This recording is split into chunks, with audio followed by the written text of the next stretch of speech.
اگه یادت از همه پیر و جوان دل می رو باید، به هوای کوی تو هر لحظه دل پر می گشاید.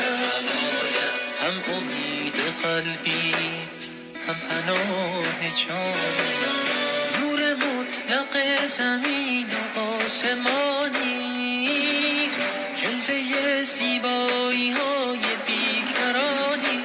تو شدی دنیای من، رویای من، ای جان جانم. رود از چشمان من اشکم نیادت همچو باران، با تو در امانم ای امید جانم.